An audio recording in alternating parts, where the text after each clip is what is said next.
Mic is up. Go ahead on the set. Mhm.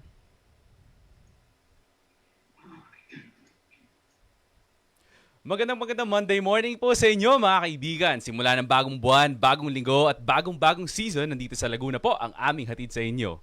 Ako po si Chad. Samahan nyo kami ulit tunghayan ang mga magandang kwento, masasayang karanasan at makabuluhang usapan dito sa Laguna.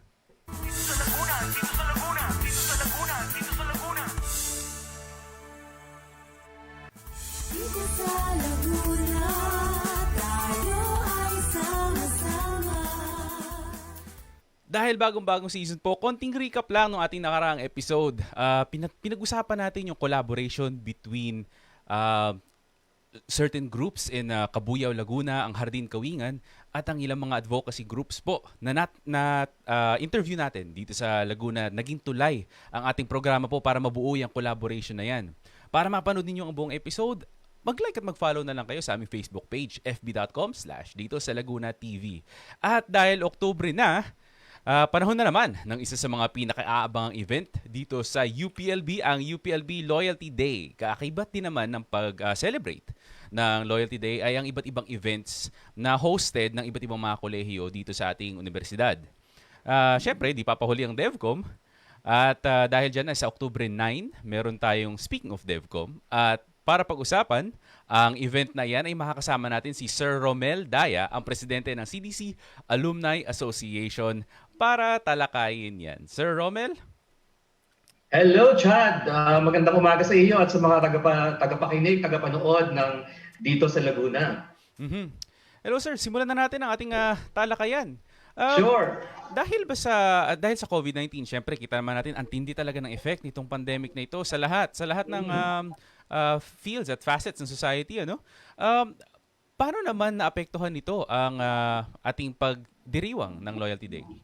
Ayun, unang-una, walang actual food and float parade dahil it can't really be done. Malabo talaga ito. Saka alam mo yon, hindi dapat tayo nagsasagawa ng bonggang celebration sa gitna ng pandemya, di ba? Parang insensitive naman pag ganun. Sa gayon, wala ring competition sa pagandahan ng float at wala ring food parade gaya ng inaabangan taon-taon. At yung mga pa-steps natin at medyo pagsayaw, pagdating dun sa harap ng stage, sa harap ng DL O'Malley Hall, di ba dati? May mga ganun-ganun tayo, mga May contest tayo. effect, no? Wala rin yan, wala. Oh. So pati syempre yung yung mga almusalan, wala na rin, sir. Oo. Wala muna mga kainan, di ba? Meron tayo usually na pa-breakfast at meron din tayong pa-lunch. Wala muna. Alright. Isang maliit na sacrifice para syempre sa kalusugan nating lahat. Oo. So everything will be online on October 10 po, no? Yung araw na we commemorate Loyalty Day and gather our alumni virtually. And we have to do this because we have to continue strengthening the bond among UPLB alumni. Kumbaga, hindi naman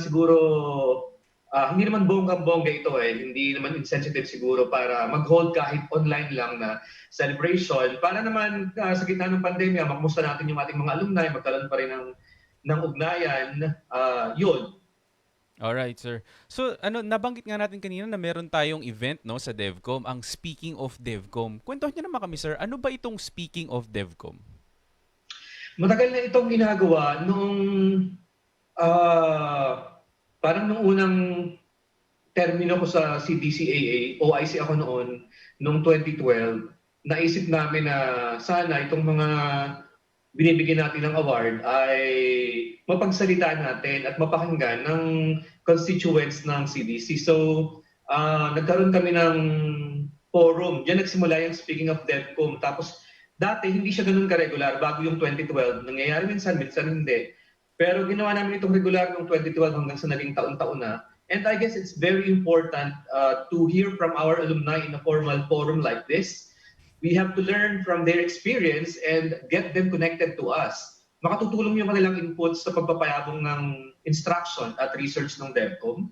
And I guess it's one way of strengthening the linkage, our relationship with the alumni, especially yung College of DevCom at saka yung mga nagtapos dito. Oh yes, sir. Bilang siyempre may kasamang parangal ito no, distinguished alumni nga ng ating kolehiyo. Paano ba 'yung selection process ng pagpili ng paano 'yung proseso ng pagpili ng CDC Distinguished Alumni? Wala namang pagbabago sa mga nakaraang taon. First, we announced the nomination process. Then, we waited for our alumni to nominate fellow DepCom alumni of UPLB who they think deserve to be recognized for their work and accomplishments as DepCom practitioners. This year, dalawa lang talaga yung nag-nominate at na-nominate na natanggap natin. No? So, ang mga ito ay dineliberate ng Board of Trustees ng CDC Alumni Association, which is composed of President, Vice President, Secretary, Treasurer, PRO at Auditor at meron 3 ex-officio kasama na yung dating Presidente, Dekano o Dekana ng Kolehiyo at College Secretary ng College. Siyempre, inassess namin yung 2 nominations at nagtalastasan kami kung deserving nga ba silang bigyan kasi, di ba, kung walang deserving bigyan, kahit isa pa yan, 2 o 3 nominations lang, hindi kami may bibigay kahit isa lang para lang makapagbigay. Siyempre, dapat, kumbaga, talagang karapat dapat bigyan. Pero ngayon, masasabi kong kahit 2 lang yung nominees ngayong taon, talaga namang our nominees are very much deserving of the award. Unanimous ang naging pasya ng CDCAA sa pagpili dun sa ating 2 awardees. Bilang napag-uusapan natin, sir, yung ating process, at saka nabanggit nyo na rin na meron tayong 2 mga nominees at 2 awardees. Pwede nyo ba kami kwentuhan ng konti tungkol sa kanila? Okay, sige. Yung isa, nakasama ka ito ng maraming taon na rin sa Association naman of Development Communication Educators and Practitioners Philippines. Naging presidente namin siya, taga Visayas State University, isang profesor, mapagbiro, masipag, at talagang, kumbaga, DepCom talaga sa puso. No? Siya ay kasalukuyang profesor sa Visayas State University sa Leyte. Siya ay si Dr. Tasio Gravoso. Hindi ko na masyadong hahabaan yung introduction kasi baka ma-preempt ko naman yung ating speaking of DepCom. No? Tapos yung isa naman ay masasabi talaga may malawak na karanasan sa laram ng pandaigdigang praktika ng DepCom. DepCom na DepCom din sa puso kasi makikita mo naman talaga at masasalamin doon sa kanyang accomplishments na talagang isinagawa niya ng taos-puso yung pagiging DepCom. Makikita mo sa kanyang mga outputs. Siya ay si Mamutia El Frio na ngayon ay nasa Rome at hindi pa nga makabalik sa Pilipinas gawa nitong pandemya nito. Alright, sir. Maraming salamat po sa short introduction, no? Parang kumbagay patikim sa ating magiging event sa October 9. Sir, bilang nababanggit na rin natin na tayo ngayon merong event, anyayahan niyo naman ang ating mga manonood na makilahok sa ating event, sir. Okay, para po makilala po natin ang mga distinguished alumni ng College of Development Communication Alumni Association at ng kolehiyo ng College ng DepCom sa UPLB. Inaanyayahan ko po kayo na makinig, mag-participate, makilahok sa magaganap na online forum o webinar. Tinatampok po dito ang ating mga distinguished alumni na magaganap sa October 9, Biyernes po ito ng alas 2 hanggang alas 3:30 ng hapon. At doon po ay mapapakinggan natin ang kanilang mga kwento tungkol sa kanilang mga karanasan bilang mga DepCom practitioners. At marami po silang, kumbaga, makabuluhan at makatuturang mga kwento. Alright, sir. Maraming salamat po. Dahil dyan, magbe-break muna ang dito sa Laguna at sa ating pagbabalik ay makakapanayam naman natin, matutunghayan natin ang ating pre-recorded interview sa ating mga awardees. Kaya huwag kayong aalis, magbabalik po ang dito sa Laguna. Dito sa Laguna, dito sa Laguna, dito sa Laguna, dito sa Laguna. Dito sa Laguna, tayo ay sama-sama.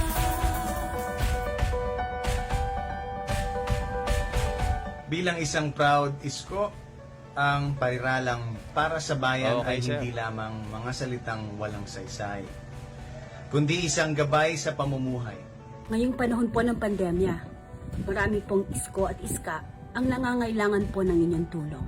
Nangangailangan po sila ng mga laptop, computers at internet connection upang makalahok sa remote learning education.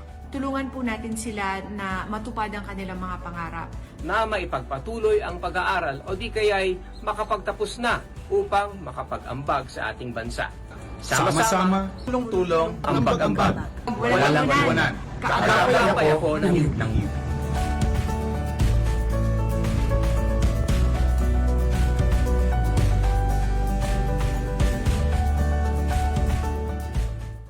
Dito sa Laguna, dito sa Laguna, dito sa Laguna, dito sa Laguna. Dito sa Laguna, tayo ay sama-sama. At muli pa nagbabalik ang Dito sa Laguna. Kasama niyo pa rin ako, si Chad. At pinag-uusapan pa rin natin ang UPLB Loyalty Day. At ang event nga ng DevCom, speaking of DevCom, at pati na rin ang mga natatanging alumni ng ating kolehiyo. Dahil dyan, tutunghayan na natin ang susunod nating segment, ang ating panayam with one of our distinguished alumni, Ms. Mutia Frio. Panoorin natin ito.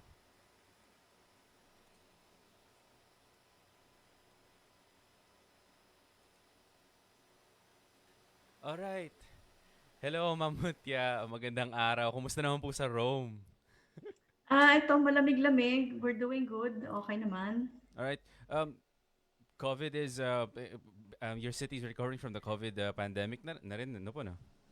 Oo, medyo naka-recover na although nagsa-start ang second wave, so ingat pa rin. Yes, of course. Hindi talaga may iwasan yan kasi especially these things come in waves, these things, dapat talaga ang pag-iingat parate, no?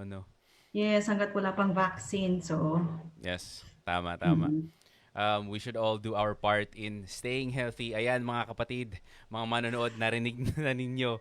Ang pag-iingat ay talagang kailangan ginagawa ng lahat ng tao. Whether dito man sa ating bansa at sa labas, talagang lahat tayo ay dapat mag-iingat. No po, ano? O ma'am, simulan na po natin ang ating kwentuhan. Kwentuhan niyo naman po kami dun sa inyong experience bilang DevCom specialist sa inyong mga international organizations. Okay, so bali as a communication specialist, DevCom specialist, and I've been involved in several projects, development projects in Africa and Asia. So bali yung role ko as a DevCom practitioner, ako yung gumagawa ng planning and strategy for communications, nagpo-produce ng mga products like videos, photos, mga success stories, and writing annual reports. And then doing quality control of all this, and also doing writing for web content and social media. So in various different places and different projects in East and West Africa, tsaka dito sa Asia. So yun ang pinaka-role ko as a DevCom practitioner. How do you think DevCom or yung inyong mga natutunan sa kolehiyo, how has it affected yung inyong trabaho doon, and how has it helped you achieve yung mga objectives at yung mga goals ninyo sa inyong mga gawain? Yes. Kasi yung development work mo, especially sa communication practitioner, kailangan meron kang stable, kung may foundation ka, meron kang roots to draw your yung gagawin mong work for kung saan community ka magsaserve. So yung foundation na yung takeaway ko from my academic training sa DevCom is yung unang-una communication is always a process and it's participatory and it's never top down. And I've seen that, and I've seen the contrast of it in real world setting. So you always have to institute dialogue sa communities, no? You can't impose yung idea mo of what the problem is and what the solutions are. So very important yung meron kang participation, you involve them from the very beginning. Ano yung mga development issues nyo, ano yung napaperceive nyo na pwedeng maging solutions. And then you as the technical person, the person with the technical know-how, you sort of merge and find the solution that works for them. It's never, it's never, yun ang training ng DevCom it's always about the people. It's not about how many brochures or websites or social media posts you make, but really, paano ba talaga nakakatulong yung project dun sa tao? Paano ka nagiging catalyst as a comms person dun sa proseso nung magde-develop yung community. So, yung being a catalyst and listening, giving people their voice. At saka yung pangatlo is yung academic discipline, yung talagang very rigorous, yung magka-quality control ka lang lahat ng produkto mo. So, those are the foundation. They're very basic for me na talagang nakatulong sa akin throughout out in the real world. Ika nga. Yes po. At ang kagandahan din kasi sa atin, ang turo sa atin sa DevCom, everything is based sa research, and we don't just implement Yes. everything. Talagang Yes, yes, yes. pinag-iisipan. Every step Kailangan talaga is ng, well thought of. yes, kailangan talaga systematic, strategic, at saka evidence-based. Yes, tama. Kumbaga. Buti pa sa DevCom. Ay, sorry. Okay, Yeah, ma'am. ay, mm. Um, Parang alam ko yung joke na yun. Tama. Ma'am, Um, okay, medyo sasaw-saw naman tayo ng konti. Medyo manghihiram tayo ng konti mga tanong sa ating isa pang programa no, sa DZLB, ang Galing mm. UPLB. Bilang DevCom student, no po, no, meron naman siguro kayong mga ibang mga memorable na experiences sa UP Los Baños. Pwede niyo ba kaming kwentuhan ng konting mga natatanging alaala naman dyan? Naku, siguro makaka-relate ka dito kasi when we were doing our internship, we were given each 30 minutes to produce a radio show for Mhm. 1 week. And then gagawa rin kami ng PSA. And then what I recall from yung studio dyan sa DEFCON, everything was analog, wala pang digital. Yes. Hindi ko alam kung I don't know kung naabutan mo pa yung mga reel na talagang ano mo pa, manually mo ano yung tape dun sa wheel. Yes, Tapos, ma'am. Tapos yes, bawal magkamali, no? bawal Kasi magkamali. uulit Ulit ka. ka. Ulit ka. Tapos makakainin mo na yung time for the next student. So anyway, tapos yung turntable, kasi sort of combined musical and infotainment show yung ginawa ko. Yung gagamit ka ng 45 and LP. Yes, Alam po. niyo pa ba Yes, to? po. Oh, Yes, ma'am. yan. Oh, yan. And then, at saka naalala ko noon, yung nagtitesis na ako, gagraduate na ako, sabi ng prof ko, mutya, hindi ka gagraduate. This is the great, my thesis advisor si Ma'am Tere Velasco. Aha. And then, ang ginawa niya, 4 kaming advisee niya, sabi niya, magpunta kayo lahat sa bahay, dalhin niyo yung mga computer niyo at mag-overnight tayo, upuan natin yung thesis niyo. So, talagang, as in, hindi laptop yan ha, as in PC, na PC. bulky PC. Yes.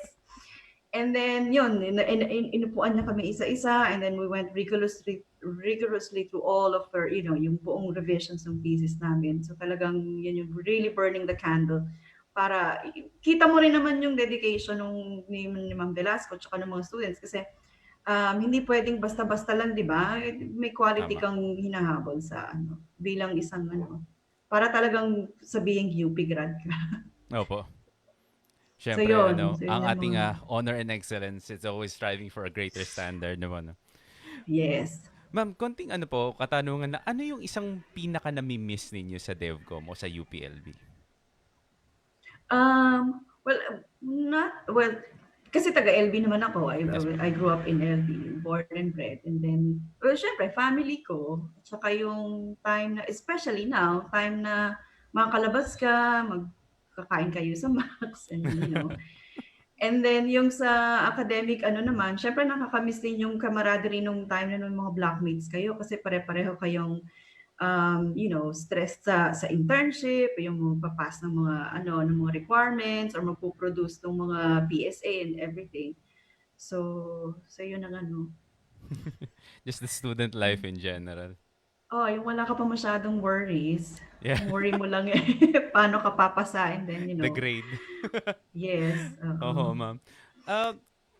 Matanong ko lang din, ma'am, since we're talking about DevCom, the student life, and the college in general, bakit po ba DevCom ang napili ninyong kurso, especially nung college? Mostly kasi I really wanted to write. Mhm. And I would say effective and getting compliments. People thought that I could write well. So yun yung pinursu ko. Pero yung really my heart for doing development work came in siguro 3 years after I graduated kasi I started working in advertising. And then after a while, sabi ko, there has to be something more than making my boss rich. So hanap ako ng opportunity to paano ba ako makakontribute sa mundo. And then fortunately I had an opportunity to work with the UN dyan sa Philippines, yung first development work ko. And then from then on, I thought, you're now part of this sort of positive change in people's lives, no matter how small your contribution is. Pero it's it's a path that I found worth pursuing. Mhm. So parang doon pa lang talaga naging alive, kumbaga yung concepts ng DevCom. Kasi I was able to really apply it in yung sa naging work ko. And then I pursued it later on as a career. Yes po. So you've been a DevCom practitioner for quite some time now. How would you say Mm-mm. DevCom changed as a discipline from before, tapos ngayon, tapos um, medyo nag-evolve din ba siya, especially in the international platform? As a discipline, the good thing is yung mga core principles, yung mga core concepts, hindi siya nagbago, na-retain siya. Mhm. So that's really good kasi yun ang kailangan mo bilang yun yung roots mo yun yung magiging foundation mo kahit sa ang project ka mapunta, kahit sa ang country, kahit sa ang organization. And you will meet like-minded people who speak the same language, who understand that. So that's good. Yun ang nakita ko, hindi nag-change. Pero yung the good change na nakita ko is yung technology, which is it's a double-edged sword. Kasi, well, for obvious reasons, everything is real time, faster, quicker. It's more participatory. If you use it wisely to your target audience, but it can also be a caveat kasi crowded messages, and then there's the element of credibility, fake news, etc. So yun yung naging ano niya. And I'm not really so, while technology is really good and very helpful, I personally don't feel na it's the end all. Remember, it's the medium is the message, but it's not, hindi yun ang bottom line ng DevCom, di ba? Yes Or po. bottom line is always the people, know your audience first. So, ang nagiging caveat, I've seen, especially among younger practitioners, mga comms people, not just DevCom, they rely heavily on technology. But for me, technology comes and goes. Kailangan rooted ka dun sa concepts, sa principles, sa models, theories, etc. Para hindi ka maging obsolete. Kasi 10 years from now, I don't know, social media will probably be there, but it may come in a different form, in a different technology. You have to keep up. The way you can, stay relevant is to go with the flow of the technology and then don't just get stuck there. So yun, medyo may magandang changes, meron ding sort of prophetic na ngayon pa lang nakikita natin, let's not get stuck in technology per se. Yes po. So, ayan, may konti na tayong advice na nabigay sa ating mga tagapanood, Yeah. ano? Mm-mm. Meron pa ba kayong gustong idagdag specifically para sa advice, specifically para sa ating mga medyo mas nakababatang mga DevCom practitioners, mga Yes. incoming na mga graduates natin? Yes. Unang-una, salamat. I-pursue nyo yan kasi out in the real world, we need new blood. We need young blood. We need fresh ideas and fresh, fresh concepts. So, pursue nyo yan. Stay the course. And it's a very rewarding profession kasi, you're part of that positive change na in people's lives. People who are less fortunate than us. And then when you see, if you get the chance to do it internationally, you would see the scale talaga na, gosh, there really is so much work to do. And that's really very inspiring. It's also very rewarding kasi especially pag nakita mo yung mga communities that you serve, they're very grateful. Tapos nakikita mo rin talaga yung change. It's not just lip service. So yun yung one advice. And maybe another advice is find a mentor. I've been sort of fortunate enough kasi yung dati kong prof sa DevCom, si Dr. Teresa Stewart, shout out to Ma'am Tere. She later on, she had a very flourishing career with UNICEF until she retired a few years ago. Pero over the years, we've kept in touch, and then she would give me advice. She would give me, an insight into the real world about, the practice itself, and with different UN agencies. So malaking tulong yon. So if you can find a good mentor that will and could also help open doors for you, then so much the better. Alright, ma'am. Maraming salamat po. Bilang pahuling tanong, especially plug na rin natin yung ating event sa October 9 po kasi magkakaroon tayo ng Speaking of DevCom. Watch out for the links papunta sa ating event dito sa comment section ng video natin mamaya. Ma'am, isang mabilis na tanong lang po, especially regarding our event. What are you looking forward to? What do you expect? Meron ba kayong mga expectations para sa darating nating event sa October 9? I hope it's still as festive kahit everything's online, and then people are still sort of coming together and celebrating itong achievements of, yung of this academic, ng UP, ng UPLB, ng DevCom. So, yun lang. And then, at saka sana matapos na tong pandemic na to everywhere, every part of the world. So, yan ang hope. Oo nga po. Sana rin ang pinagdadasal din po namin yan. Okay po, marami pong salamat, Ma'am Mutya. Thank you very much po sa pagpapaunlak sa Thank you aming rin, interview. Chad. Okay. Have a good day. Alright, have a good day, ma'am. Salamat. Bye-bye. Bye-bye. Dito sa Laguna, dito sa Laguna, dito sa Laguna, dito sa Laguna. Dito sa Laguna, tayo ay sama-sama.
Dito sa Laguna, tayo ay sama-sama. Welcome back mga manonood sa ating programa, ang Dito sa Laguna. Kasama niyo pa rin ako si Chad. Bago natin pagpatuloy ang ating programa, nais muna natin batiin ng ilan sa ating mga tagapanood. Si Ma'am Elaine Llarena, si Mrs. Abagat, si Gen Garma na magkakaroon na rin ng programa dito sa Radyo DZLB, si Miss Clarissa Manza di Maculangan, si Miss Rose Roble, hi Nay, yes, nagsistream po tayo, si Miss Ana Lourdes Rigos Cruz, at at si RJ Galang na nadi-disconnect daw. Hello sa ating mga tagapanood. Kung meron kayong mga comments o suggestions o mga katanungan regarding our event sa October 9, maaari lamang mag-post sa ating mga comments at syempre mag-like at mag-follow na rin kayo sa aming Facebook page, fb.com/Dito sa Laguna TV. O bueno, wag na natin patagalin pa. Isunod na natin ang ating panayam kay Dr. Rotasio Gravoso, ang isa ring natatanging alumni ng ating kolehiyo. Panoorin natin ito.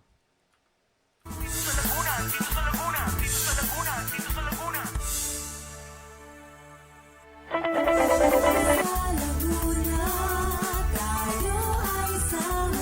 Hello Sir Rotas, good morning po. Hello, good morning. Thank you for having me here. This is my first time to have a TV exposure all my life. Dito sa Laguna is very honored to have you, sir. At maraming salamat po. At kami ang inyong debut, ang inyong TV exposure debut, sir. Alright, sir. Thank you. To start our conversation, sir, could you tell us about the work that you do in VSU? Yeah, I teach at the Department of Development Communication, and I am with the Visayas State University. Visayas State University is located about 107 kilometers away from Tacloban. So if you drive here from Tacloban, it will take about 2.5 hours or 2 hours, depending on the speed that you will have. As what I have said, I teach here, and I focus now on communication research, both at the graduate and undergraduate levels. But before, after my graduation sa UPLB, I taught, I used to teach broadcasting and journalism courses, but at this time, more of communication research, more of educational communication and technology. I also do research. As a matter of fact, it uh, comprises a lot of my time. At this time, even we are subjecting our project on forest and landscape restoration. This is an Australian government-funded research, and this is by the Australian Center for International Agricultural Research. And we work in Iloilo, Cebu, and Leyte. Aside from the forest and landscape restoration project, we are doing projects on media literacy, also risk management strategies by farmers, as well as some kind of capability development for our researchers in this region, as well as in our university. Yes, sir. And I believe you also do extension work in VSU, right? Yeah, yeah. Thank you. Yes, we do a lot of extension work, and that's what I have said. This is more on developing the capability, the research capability of our researchers in this part of the country, and looking at calling those FLR, forest landscape restoration. This is actually a research CUM extension activity, and so while doing research, we are at the same time doing extension, developing farmers' capability to adopt recommended practices on, say, nursery management practices, silvicultural management or silvicultural practices, as well as running their organization. So, depending on their need, for example, in Leyte, there has been a demand or a need for capability development on simple or basic bookkeeping and accounting, and so we are also doing that. I see.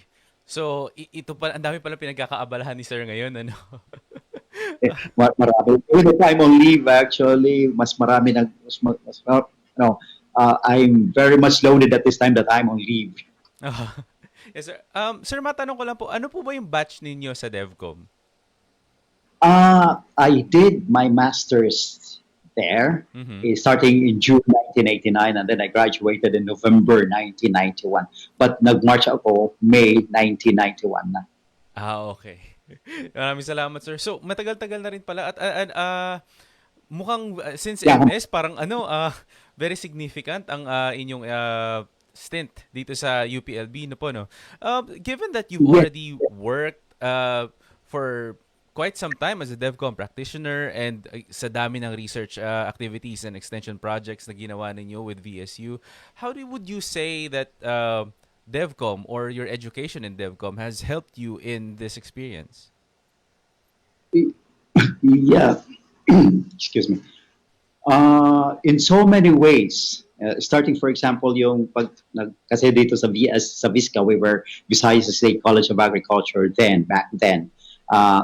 I learned the ABCs of DevCom at saka na-enhance doon when I did my master's degree doon sa Los Baños. That was more of self-learning and self-discovery. Tapos when I was at Los Baños, I got exposed to many people kasi international university nga siya. Meron kami mga classmates from Indonesia, from Myanmar, as far as I could recall, from Thailand, and also personalities from all over the country. Meron kami classmates coming from Ilocos, from Central Visayas, cultures na hindi ko na-experience when I was doing my undergrad. At saka yung training yun, yung exposure, it trained me to how to deal with people from different backgrounds, of different personalities. And also, yung training namin, yung formal training sa UPLB, really helped me a lot. Kasi yung training nun is more of parang you will be forced to work sa limit mo. Mayroon naman kasing library na pwede mong puntahan. Meron dyan sa DevCom at meron din doon sa main library. So it was more of self-discovery at saka everything was facilitated. At saka yung ano nun, sabi ko, recalling back, sabi ko, when I worked for my master's, I think I was really trying to carve a niche for myself. And at that time, I really was trying to improve my research capability kasi sabi ko nakakahiya naman pag UPLB graduate ka or UP graduate na hindi ka marunong mag-research because research really is parang if you're a UP graduate, it is expected that you are able to demonstrate skills in research. Yes, sir. Parang, lalo na sa DevCom, parang backbone talaga natin yan di ba po? Kahit anong gawin mo, kahit sa broadcasting, kahit magsulat ka ng news, kahit magsulat ka ng how do you call this one, a feature article o gumawa ka ng documentary, kailangan talaga yung research skills. Yes, sir. Hindi yan may iwasan. It's always a built-in sa DevCom training at saka sa DevCom work. Yes, sir. True. Everything with DevCom is research-based and evidence-based. Yeah, that's right. Sir, as a DevCom student, since you've spent quite some time here, ano yung ilan sa mga memorable na experiences ninyo within UP Los Baños or within DevCom? Could you tell us some of them? Yeah, I stayed at International House. So for 2 years yun. I went 1.5 years kasi yung one semester was devoted for my thesis. Yun, I got to meet a lot of people kasi yung International House back then was puro mga lalaki, all male dormitory. Kahit International House siya at that time, marami kaming mga Bisaya. Pero yung Bisaya na yun were coming from Mindanao. Nakakatuwa. Pero ilan lang yata yung Japanese. Japanese at saka mayroon mga Vietnamese. But International House at that time was dominated by Visayan-speaking residents. We were at different levels and my master's at meron din mga nag-PhD. Yun, we were able to establish I was able to establish a lot of friendships, at saka yung network. Sa Los Baños naman, sa DevCom, I really was so grateful kasi yung mga binabasa ko noong nag-undergrad, yung mga authors, like for example, yung late Dr. Javias, Juan Yes. F. Javias, si Dr. Crispin Maslog, sino pa ba? Si Dr. Felix Librero. Yun, nakakamit ko na, sabi ko, it really is an honor to be to be taught, to be mentored by authors na binabasa lang namin while nung nasa undergrad pa kami. Medyo naman malayo doon. I mean, physically, malayo yung Los Baños from Leyte. So, it really was a great honor. It really was a great experience. Parang fast forward, nung nagdi-defend ako ng thesis ko, I think this is the first time that I would tell everyone that I was trembling. I did my defense kasi yung doon sa SESAM, sa School for Environmental Management. Kasi yung member ko doon, I took as my cognate yung environmental studies and my member there was Dr. Nicomedes Briones. So, dahil walang bakanting room dito sa DevCom, I went to SESAM and fortunately there was this room for my defense. Yun, back then, nagigidig ako. I was trembling because the thought, takot ako, the thought na papabalikin ako, ipapa-reconduct, gather more data, was always dominant in my mind while presenting my research, my results, while presenting my thesis.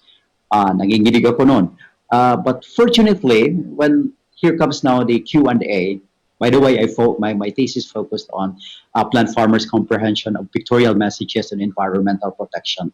What inspired me to do that at that time was, I think in 1990s or late 80s, environmentalism in the Philippines was starting or was firing up. Parang dami yung Department of Environment and Natural Resources was so busy and everyone was into it. Creating or parang nag-create ng environmental awareness at that time, and that served as my inspiration to do a thesis on related to environmental protection. Back to my defense. Yan, nanginginig ako, and here comes now the Q&A. Thankfully, kasi yung members ko noon, ay yung advisor ko si Dr. Teresa Stewart, at saka yung member ko si Dr. Alexander Flor. Si Dr. Flor, si Sir Sandy, siya yung he spoke first. And yan, sabi ko, Diyos ko, baka ipakikata sa akin yung thesis ko, paano naman to, hindi ako matatapos, wala na akong pera kasi yung scholarship ko, wala na, tapos na. Thankfully, ang mga sinabi naman ni Sir Sandy, and I'm very grateful on this, was the nice things about my thesis. I could recall him saying, this is relevant and very timely.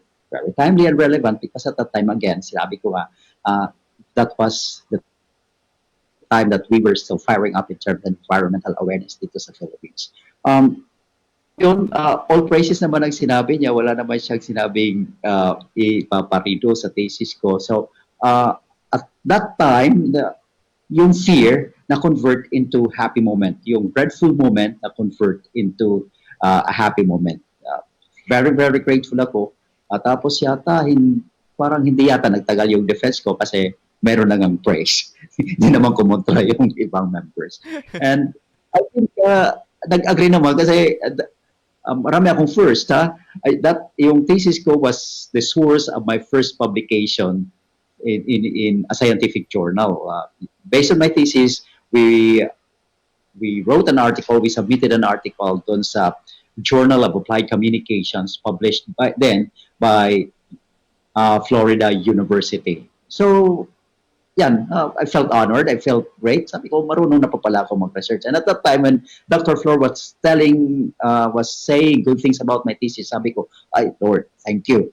Na-achieve ko na yung dream ko na pwede na pa pala akong mag-research.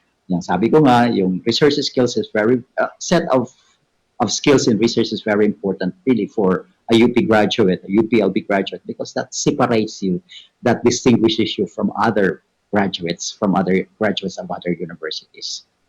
Yes, sir. Maraming salamat sa inyong kwento, sir. Parang it became a gateway for bigger and better things, no? Yeah. At saka, when I got back, kasi when I left for Los Baños, I was research assistant.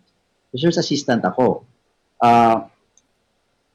Ngayon, nang bumalik ako, pina-apply ako dito sa Department of DevCom, and so that was really a start. And I think sabi ko yung passport ko yata nun was my master's diploma or my master's degree.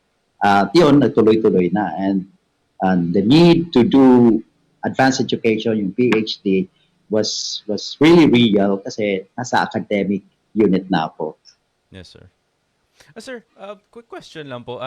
Just out of curiosity, ano yung influence ng UPLB brand of DevCom with the way DevCom is approached in VSU? Or are there any differences at all or similarities? I would say, kasi marami sa amin, sa department nga lang yata namin, ako lang yata may PhD from outside UPLB. Yung mga kasama ko dito, puro mga UPLB yun. Yung UPLB ko is yung masters. I think we are more or less the same with UP Los Baños. Kahit yung VSU, the whole of VSU is UPLB dominated. Yung idealism namin is UPLB parang UPLB culture nandito. Live na live yung UPLB culture. Yun nga lang, yung sa DevCom, when I talk about, when it comes to DevCom, siyempre nag-a-adjust kami. We are focusing our attention on mga needs namin, yung mga local needs. For example, we are more on, siguro, sa disaster preparedness, risk communication. Ang problema nga lang, ngayon, we would like to admit na wala kaming expertise, wala kaming somebody who's focusing on risk communication. I'm trying to, pero I'm loaded with other things. But hopefully, yung yan sa faculty development plan namin, we would like to recruit someone with expertise in risk communication. Kasi yun ang parang nakikita namin na need dito. Because whether we like it or not, yung parang average na 21 typhoons visiting the Philippines, 19 yata or 18 sa Eastern Visayas. At kasama na kami doon. So there really is a need for us to strengthen or to develop that expertise in risk communication. Yes, sir. Uh, That also brings me to to my other question. Given our situation nowadays in light of this pandemic and COVID-19, the horizon of COVID-19 doesn't really seem to be in sight. What do you think can we contribute bilang mga development communicators? this really is a challenge, and this is the time when communication is really necessary, is really needed. Ang dami natin magagawa, but beyond messages, beyond media, yung dapat sana natin tutukan yung behavior natin, yung sarili natin. I would like to say na tayong lahat, especially sa DevCom, dapat tayo ang maging model ng good behavior, yung pagiging obedient doon sa protocols, sa quarantine protocols, yun sana. Pero beyond that one, like for example, working with the LGUs, yung mga LGUs ngayon nangangailangan ng communication component, ng communication support. So if we can volunteer, if somebody can volunteer, mas okay yun. Dito naman sa VSU, mayroon kaming mga ginagawang mga fundraising, kahit simple lang. Kaya yung nag-encourage ng into food production, kahit home gardening, para naman mayroon kang stress reliever, o kaya yung sa amin naman, yung sa akin, yun nga, ginagawa ko I'm doing my job, I'm doing my task. Parang, okay, here is pandemic, but this is not supposed to take me out of my job. Kailangan kong gawin to, so gagawin ko. Only that, I really have to focus. I really have to be conscious about wearing masks, about social distancing. Kahit ngayong kasi tumatanda na, marami ng mga sons and daughters, mga children ng faculty members, nag-bless, sinasabi kong ito na lang, hindi na kamayan. Elbow touch and fist bumps. It depends talaga in the circumstances that we can, but that we are in. Again, our activities would depend our contributions would depend on where we are. Pero sabi ko nga, if there is only a way na mag-volunteer tayo, kahit mga undergrad, kahit hindi pa tayo graduate, if we can volunteer doon sa barangay, doon sa LGU, even just managing, for example, yung Facebook account, yung Facebook Facebook page nila, to provide the correct information. Ang daming naglalabasan na minsan natatawa ako. Kung kilala ko yung nag-spread ng misinformation yan, sinasabi ko, I'm inclined to believe in science, to follow what science says. Because this pandemic is about science. So, ganito ang sinasabi ng science. So, sumasagot. Thank you very much for enlightening me. Yes. Maraming salamat, sir. So, kita niyo yan, volunteer, try to contribute in any way that you can sa inyong mga barangay, sa inyong mga LGUs, just to help ease yung effects nitong pandemic na ito, sabi nga ni Sir Rotach. Sir, as a parting note, what advice would you give sa mga incoming na graduates o sa mga future DevCom practitioners? Yeah, well, first and foremost, I would like to say thank you dun sa mga sumasali. I mean, those who are participating in our ADCEP, yung Association of Development Communication Educators and Practitioners in the Philippines. Maraming salamat. Kasi doon pa lang, because of our ADCEP, parang DevCom is being recognized. Ginano na tayo. Yung sa CHED nga, parati tayong kinoconsult when it comes to revision of curriculum sa graduate man or sa BS, sa undergraduate, and we are so grateful about this. Yung masasabi ko lang doon sa mga practitioners, sabi ko nga, in this pandemic, we have strategic roles to play, and I trust that we will be able to play that well. Ang dami natin magagawa, hindi ko pwedeng i-enumerate because sabi ko nga, it depends on the situation where we are in. Just do our part. wag tayo mag-isip na may award after.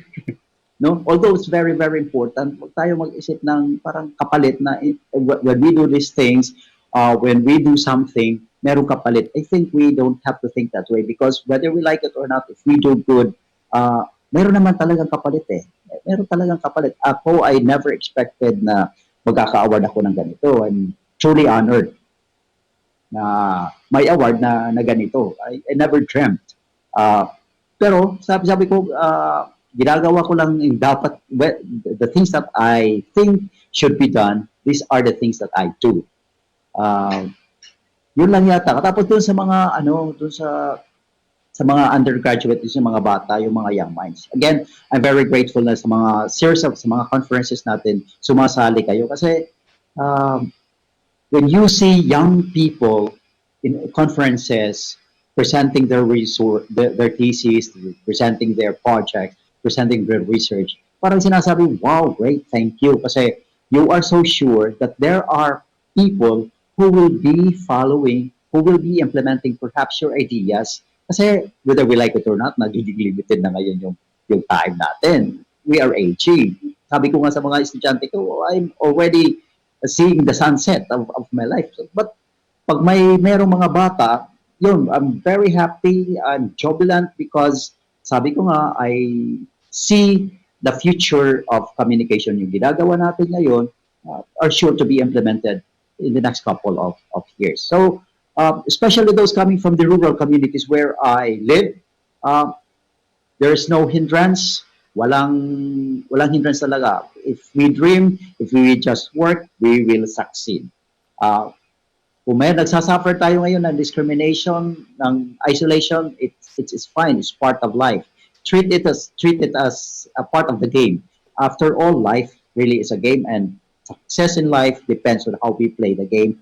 But of course, we have to follow the rules. Yun.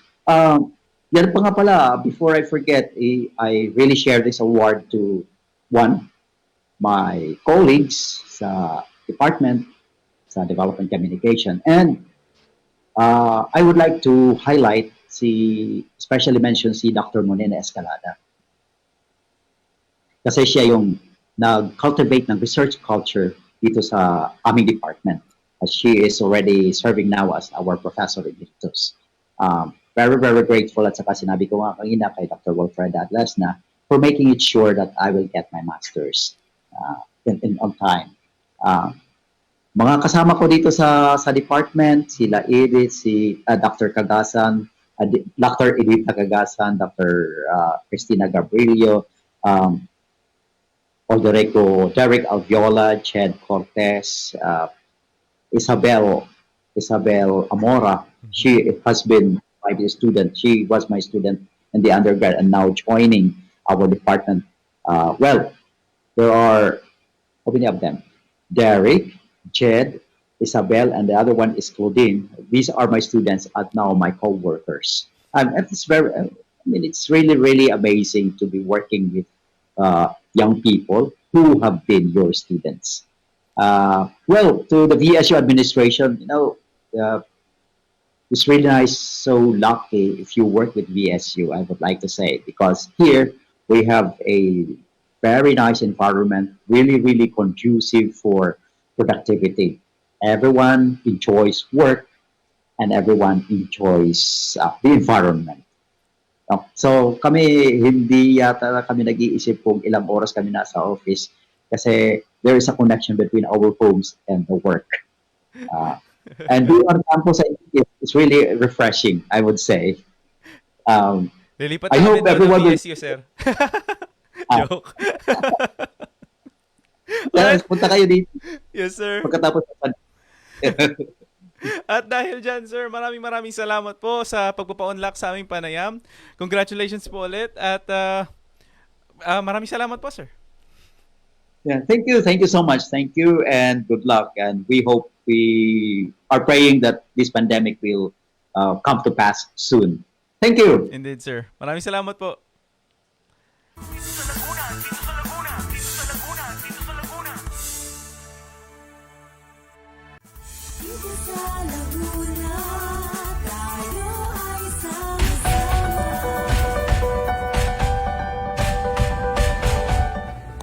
Working student ako nun sa UP, kaya alam ko kung gaano kahirap ang mag-aral ng walang sapat na panggastos para sa mga pangangailangan. Madalas, wala kang mapanghahawakan, kundi ang mga pangarap mong ayaw mong bitiwan. Naalala ko pong natapos ko ang aking college course sa gitna ng kahirapan dahil nung panahon ko, pinapayagan pa nila kaming mag-submit ng aming mga papers, short stories, mga dula at mga tula sa aming blue book sa sulat kamay. Pero iba na ang panahon ngayon. Iba na ang teknolohiya, nasabay pa sa lintik na pandemya. Ngayong meron pong pandemya, maraming mga iskot-iska na nangangailangan ng gadget, laptop, computer, internet connection para makasabay sa remote learning education. Maraming mga estudyante sa UP ang nanganganib na bumitaw sa kanilang mga pangarap dahil wala silang pambili ng laptops, computer at internet connections. Huwag po sana nating hayaang mangyari yon. Bigyan po natin sila ng pagkakataong matupad ang kanilang mga pangarap na maipagpatuloy ang kanilang pag-aaral o di kaya'y makapagtapos na upang makaambag sa bansa. Tulungan po natin sila para matupad ang kanilang mga pangarap. Ang mga pangarap nila at ng kanilang mga pamilya ay pangarap din natin. Tulungan po natin sila. Yung may maibibigay, magbigay. Tulungan natin silang maabot ang kanilang mga pangarap upang sa ganon ay maasahan na ng pamilya at ng bayan kapag sila ay nakapagtapos. Sama-sama, tulong-tulong. Tayo po ay kanilang mga kaagapay. Tayo ay magkaagapay para sa UP. Kaagapay ako ng UP.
At nagbabalik ang Dito sa Laguna. Ilang mga pagbati lang mula sa ating mga mananood. Mula kay Ms. Kaya Magallanes, Sir Rotasio Gravoza is the best teacher in the whole world. I swear, he's a genius and he's the best, the kindest man ever. Very inspiring. Yan po, ano? Totoo naman, napaka-inspiring talaga na makita ang ating mga nakapanayam sa episode na ito. At dahil dyan ngayon natunghayan nyo ang isang patikim ng ating activity ngayong Loyalty Day season, ang Speaking of DevCom. Nice ko rin naman mag-share ng aking mga kuro-kuro tungkol dito. Sinasabi ko nga rin sa aking mga estudyante noon, DevCom is largely about planting trees, knowing well that we might not be able to eat their fruit or cool off in their shade. Tulad nga na nakita ninyo sa ating mga nakapanayam, pati na dito rin sa ating programa, public service really is a huge part of DevCom. At dito nga nagtatapos ang ating programa. Para sa ilang mga komento, mga katanungan at mga mungkahi, maaaring mag-comment lamang sa aming Facebook page, fb.com/Dito sa Laguna TV. At makikita nyo rin dito sa ating page ngayon ang mga detalye tungkol sa ating event, ang Speaking of DevCom. Nakapin na sa comment section ng video na ito ang ilan sa mga detalye kung nais ninyong makilahok sa ating event. Yan, muli, ako po si Chad. Kakatapos lang ng first episode ng bagong season ng Dito sa Laguna. Samahan nyo kami ulit sa susunod na episode ng ating programa. Kita-kits dito sa Laguna. Dito sa Laguna.